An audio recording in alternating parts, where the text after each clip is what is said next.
नमस्कार, मी प्रिया काळे. तरुण भारतच्या न्यूज बुलेटिनमध्ये आपल्या सर्वांचं स्वागत. आता पाहूया ठळक घडामोडी. सुळगा हिंडलगा गावामध्ये सिलेंडर स्फोट होऊन दोघे जण जखमी झाल्याची घटना शनिवारी पहाटे 4च्या सुमारास घडली. शंकर गल्ली येथे ही घटना घडली असून यामध्ये कल्लाप्पा पाटील यांच्या पत्नी सुमन या गंभीर जखमी झाल्या आहेत. जखमींना खासगी रुग्णालयात दाखल करण्यात आले असून त्यांच्यावर उपचार सुरू आहेत. घरातील सिलेंडरला गळती लागून हा स्फोट झाल्याची माहिती मिळाली आहे. काँग्रेस सरकार सत्तेत आल्यापासून राज्यातील मुली व महिला असुरक्षित असल्याचा आरोप बेळगाव जिल्हा भाजप महिला मोर्चाच्या कार्यकर्त्यांनी केला. राज्यातील कायदा आणि सुव्यवस्थेबाबत मुख्यमंत्री सिद्धरामय्या यांचे सरकार अपयशी ठरल्याचा आरोप देखील त्यांनी केला आहे. याबाबत शनिवारी जिल्हाधिकाऱ्यांना निवेदन सादर करून सरकारचा निषेध नोंदवण्यात आला. राज्यभरात महिला असुरक्षिततेच्या घटना वाढल्या आहेत. महिलांना सुरक्षितता देण्यात अपयशी ठरलेल्या काँग्रेस सरकारने आपले राजीनामे देऊन सरकार बरखास्त करावे अशी मागणी करण्यात आली. यावेळी महिला पदाधिकारी कार्यकर्ते मोठ्या संख्येने उपस्थित होते.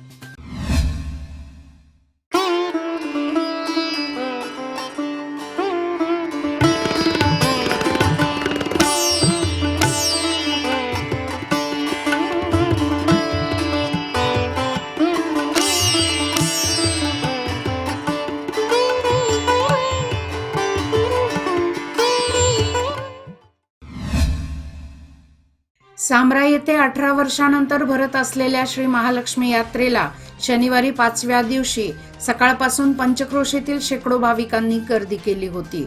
भंडाऱ्याची उधळण करत देवीचा जय जयकार करत रथ ओढण्याचा कार्यक्रम उत्साहात पार पडला. सामूहिक आरती प्रसंगी मंदिर परिसरातील रस्ते भाविकांनी फुलून गेले होते. शनिवारी सकाळी 8 वाजल्यापासून ओटी भरणेसह विविध धार्मिक कार्यक्रम झाले. यात्रेमुळे गावात चैतन्याचे वातावरण निर्माण झाले आहे. खरीप हंगाम जवळ आल्याने कृषी खात्याने योग्य ती तयारी सुरू केली आहे.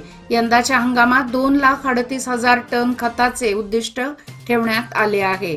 त्यापैकी 1,65,029 टन खताचा साठा शिल्लक आहे. यंदा समाधानकारक पावसाचा अंदाज वर्तवला जात आहे. त्यामुळे एकूण पेरणी क्षेत्रात वाढ होण्याची शक्यता आहे. त्यामुळे खताचाही मोठ्या प्रमाणात वापर केला जाणार आहे. हुबळी येथील अंजलीच्या खून प्रकरणातील आरोपी विश्वा याला अटक करण्यात हुबळी पोलिसांना अखेर यश आले आहे. याबाबत बोलताना हुबळी पोलीस आयुक्त रेणुका सुकुमार यांनी सांगितले की गुरुवारी रेल्वे पोलिसांच्या मदतीने आरोपीला पकडण्यात आले. या धरपकडीमध्ये आरोपी धावत्या रेल्वेतून खाली पडल्याने त्याच्या चेहऱ्याला व डोक्याला गंभीर दुखापत झाली. फरार झाल्यानंतर त्याने मोबाईलचा वापर टाळला होता. त्यामुळे शोध मोहिमेत अडथळा निर्माण झाला होता. अखेर पोलिसांनी रेल्वे पोलिसांच्या मदतीने त्याला अटक केली आहे. सध्या आरोपी गंभीर जखमी असल्याने उपचारानंतर त्याची चौकशी होणार आहे. आजच्या स्पर्धात्मक आणि तांत्रिक युगात नवनवीन यंत्रांचा उपयोग करण्याबरोबरच तांत्रिक ज्ञान आत्मसात करणे गरजेचे आहे. आजच्या सोशल मीडियाच्या जमान्यात जग आपल्या मुठीत आले आहे असे आपण म्हणतो. मात्र खानापूर तालुक्यातील गोल्याळी गावामध्ये अद्याप मोबाईल टॉवर नाही. त्यामुळे मोबाईल धारकांची मोठी गैरसोय होऊ लागली आहे. परिणामी गावातील नागरिकांना नेटवर्कसाठी झाडावर चढणे किंवा टेकडीवर उभे राहणे अशा कसरती कराव्या लागत आहेत. त्यामुळे प्रशासन आता तरी आमच्याकडे लक्ष देणार का असा प्रश्न उपस्थित होऊ लागला आहे. नंदगड गावच्या पश्चिमेला आनंदगड किल्ला येथे असलेल्या स्वयंभू श्री दुर्गा देवीचा वर्धापन दिन शुक्रवारी उत्साहात साजरा झाला. या निमित्ताने सकाळी घटस्थापना, दुर्गा देवीच्या मूर्तीवर अलंकारही घालण्यात आले. त्यानंतर पूजा आरती होऊन उपस्थित भाविकांनी देवीचे दर्शन घेतले. वर्धापन दिनानिमित्त नंदगड व परिसरातील गावातील अनेक लोक उपस्थित होते.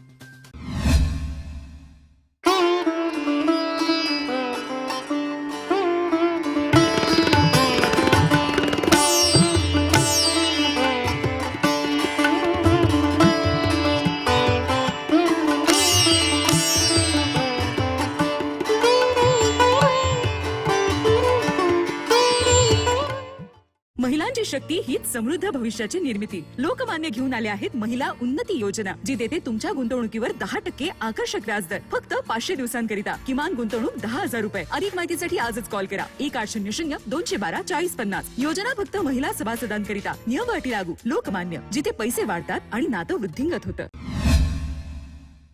बेळगाव जिल्ह्यातील रायबाग अथणी तालुक्यातील शेतीला वरदान ठरणारी घटप्रभा नदी कोरडी पडली आहे. नदी क्षेत्रातील सर्व विहिरी, कूपनलिकांच्या पाणी पातळीत लक्षणीय घट झाली आहे. सध्या उन्हाळी हंगामातील पिके पाण्याअभावी सुकून जात आहेत. काहीही करा, पण किमान घटप्रभा नदीला त्वरित पाणी सोडा, अशी मागणी शेतकऱ्यांनी केली आहे. याबाबत जिल्हाधिकाऱ्यांना निवेदन दिले आहे. यावेळी मोठ्या संख्येने शेतकरी वर्ग उपस्थित होता.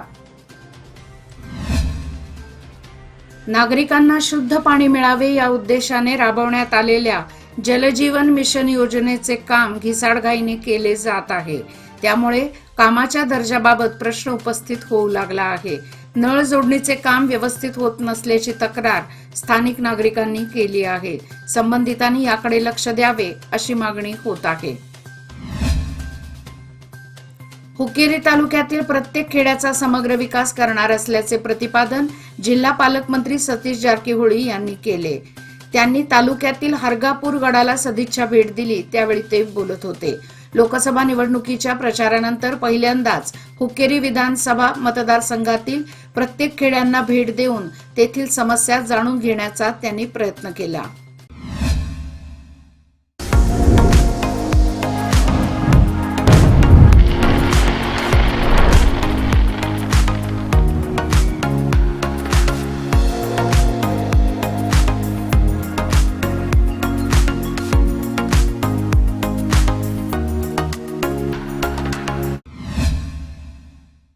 ग्रामीण भागातील प्रत्येक विद्यार्थ्याला गुणवत्तेचे शिक्षण मिळावे म्हणून गेल्या 40 वर्षापासून केएलई शिक्षण संस्थेच्या माध्यमातून डॉक्टर प्रभाकर कोरे यांनी केलेली शैक्षणिक क्रांती आजच्या समाजाला मार्गदर्शक आहे. केवळ शैक्षणिक क्रांतीबरोबरच त्यांनी आरोग्य सेवा व सहकार क्षेत्रात केलेले कार्यही उल्लेखनीय आहे. त्यांच्या कार्याची दखल आज प्रत्येक युवकांनी घेऊन त्यांचा आदर्श समाजापुढे ठेवून वाटचाल करावी, असे प्रतिपादन रायबागचे आमदार दुर्योधन ऐहोळे यांनी केले. विद्यार्थ्यांच्या शैक्षणिक जीवनातील महत्त्वाचा टप्पा म्हणून ओळखल्या जाणाऱ्या 10वी परीक्षेचा निकाल नुकताच लागला. निकालानंतर 11वी डिप्लोमा, ITI या माध्यमातून पुढील शैक्षणिक वर्षासाठी प्रवेश घेण्याची लगबग सुरू झाली आहे. निपाणी शहरातही विविध महाविद्यालयांमध्ये प्रवेशासाठी विद्यार्थी व पालकांची वर्दळ पाहायला मिळत आहे. मात्र प्रवेशासाठी अनेक महाविद्यालयांकडून अवाजवी रक्कम उकळली जात आहे. याकडे शिक्षण खात्याने सोयीस्करपणे दुर्लक्ष केले असून याचा आर्थिक फटका विद्यार्थी व पालकांना सहन करावा लागत आहे. कोगनोळी, हणबरवाडी, दत्तवाडी या परिसरात वळीव पावसाने जोरदार 2 वेळा हजेरी लावल्याने वाळत चाललेल्या ऊस पिकाला नवसंजीवनी मिळाली आहे. त्यामुळे शेतकरी वर्गातून समाधान व्यक्त होत आहे. खरीप हंगामात पावसाने दडी मारल्याने पिकांचे नुकसान झाले होते. मागील हंगामात समाधानकारक पाऊस झाला नसल्याने विहिरी, कूपनलिकांनी तळ गाठला होता. यामुळे अनेकांनी नवीन लागवड केली नव्हती. खोडवा ऊस राखला नव्हता. यावर्षी कसाबसा नदीकाठावरील गावामध्ये ऊस पीक तग धरून होते. पाण्याचा तुटवडा भासत होता. त्यामुळे वाळत चाललेल्या ऊस पिकाला नवसंजीवनी मिळाल्याने शेतकऱ्यांमध्ये समाधानाचे वातावरण पसरले आहे. याचबरोबर आजचे बातमीपत्र इथेच संपले. अधिक माहिती आणि ताज्या घडामोडी करता पाहत रहा तरुण भारत न्यूज चॅनल. तसेच आमच्या चॅनलला लाईक, शेअर आणि सबस्क्राईब करायला विसरू नका. आणि विश्वासार्ह बातम्यासाठी दररोज वाचा दैनिक तरुण भारत. धन्यवाद.